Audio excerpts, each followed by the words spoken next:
ladies and gentlemen, I am the CHALL Doncaster Rovers fan and your sporting journalist. Today is the Hartlepool preview. I'm recording it on the night before. It is up in the morning of the game. Those of you who are travelling down there, I hope you are well. I'm still undecided as to whether to do a watch long or not. I might end up doing it, but I don't know yet. I might just enjoy the game in peace in this one. I don't know yet. We'll see. But no.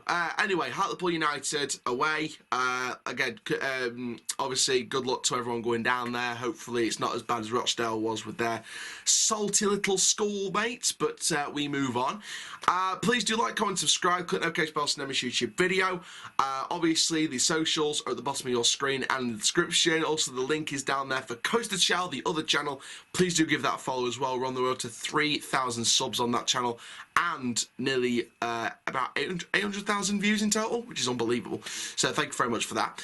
Also, the clips from this video and videos from the other channel will be up on TikTok. We're nearly on 11,000 likes on TikTok already, which is unbelievable. So thank you very much for that. That'll keep going up, I'm sure of it. And let's get into this one, starting off with the club history of Hartlepool United. So let's start off with the introduction.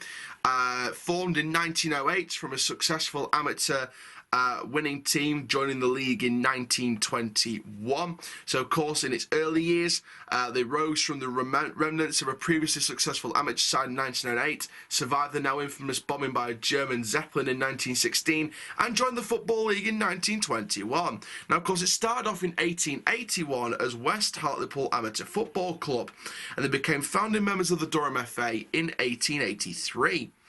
Now, of course, all the way into 1921, on the 27th of August, they played their first ever league game away to Wrexham, with a team consisting of Gill, Crilly, Toms, Doherty, Hopkins, Short, Donald, Kessler, Mulholland, Lister and Robertson. United win 2-0 with goals from Mulholland and Lister. United finishing a credible fourth with 17 wins and 8 draws. Now, of course, one of the longest spells was the IOR years between 1997 and 2015. Harold Hornsey took the club as far as resource would allow and then took everyone by surprise when selling out to an Aberdeen-based oil company. They were sceptical of the intentions, with no obvious links to the town or indeed football, but building on their predecessors' foundations, IOR have won over the doubts with their progressive investment in the club, both on and off the pitch. The chairman, Ken Hogcroft, in 1997 keeps Harold on in a paid consultancy role as a director, but the other directors were replaced.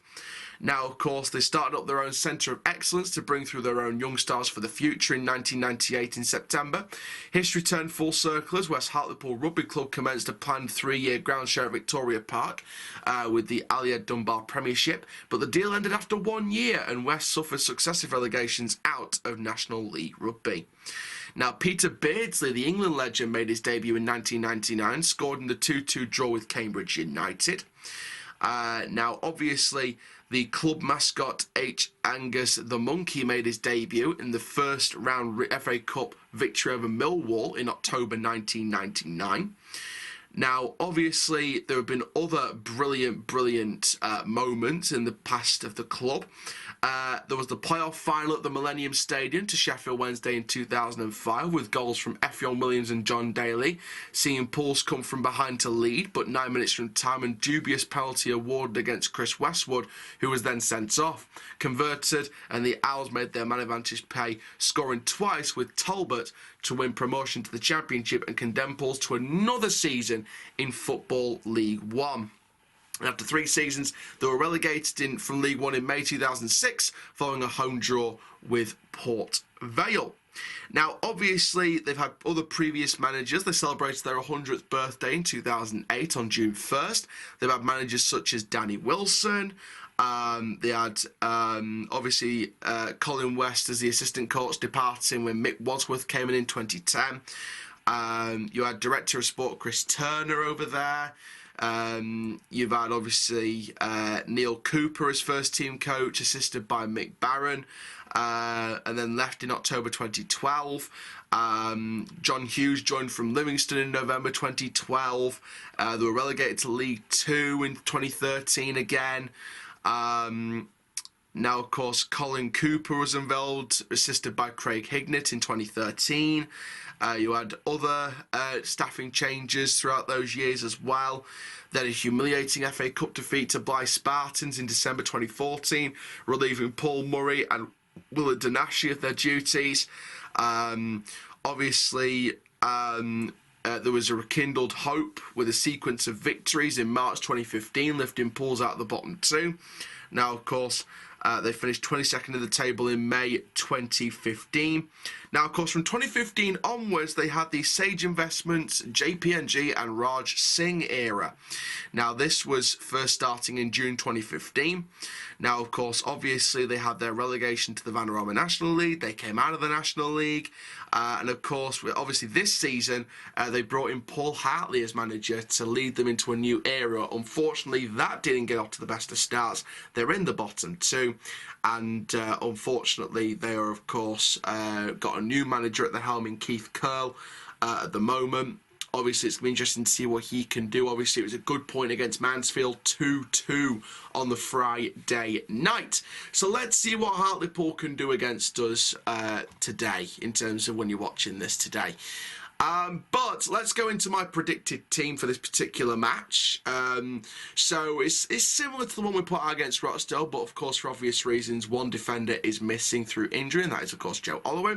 So I've gone with Mitchell in goal, gone with the back four of Maxwell, Faulkner, Williams and Noyle, Hurst, Clayton, Close, Molyneux, Agard and Miller, because, let's be honest, there isn't really any other choice in any other position. I would like Waltman to start, but I think Miller and Agard have started to really strike up a good partnership now, so... Again, same with Clayton and Close. I think they're striking up a good partnership, so why break that up? McSheffrey will not want to break up a winning team. Only the one sort of forced change, so we say, is the only one I'd probably do. And that is, of course, Oliver out for Faulkner. Now, many will suggest why not Adam Long. I don't think Long's had as much game time as Faulkner. I think Faulkner will feel a lot more comfortable, which is, I know, weird for me to say. It's a homegrown talent compared to a new signing we've spent money on, so it's a weird one, but I think Faulkner's been the more informed, in my opinion, and we'll see what he can do if he is indeed starting. So, overall, like I said, I think it's going to be very, very interesting to see what happens. In terms of score lines, I'm probably going to go with the Rovers win, just because of how we performed against Rochdale, but I did say in the Rochdale preview, do not underestimate a team in the bottom two. Same with Hartlepool, do not underestimate a team in the bottom two. I'm not saying they're going to go out and beat us 3-0, I'm not going to say that at all. But I think Hartlepool still can cause us to have some scrappy spells in the game, like Rochdale did. Rochdale it was like Rochdale, for example. I did say do not count them out because they are a good team. So... on any day, they could turn up in their spells, turn up in certain games, and they can deliver a result. They did against Colchester. They almost got something against us if it wasn't for a great move through to Miller from Noyle to make it 2-1, and then we, sort of saw it out the last 5 minutes. So Hartlepool, there is some players in there that can cause damage if given the opportunity. We can't rest on our laurels on a bottom two team here. We've got to go for it, like we did at times against Rochdale. We didn't completely go for it, but I think we definitely should go for it a little bit more against Hartlepool. In my opinion, I think they're looking slightly the worse out of the two now, but that's only because I think looking back on some of Rochdale's results, I think some of their results are maybe just they didn't get the points out of it, but that's only like a couple of the results.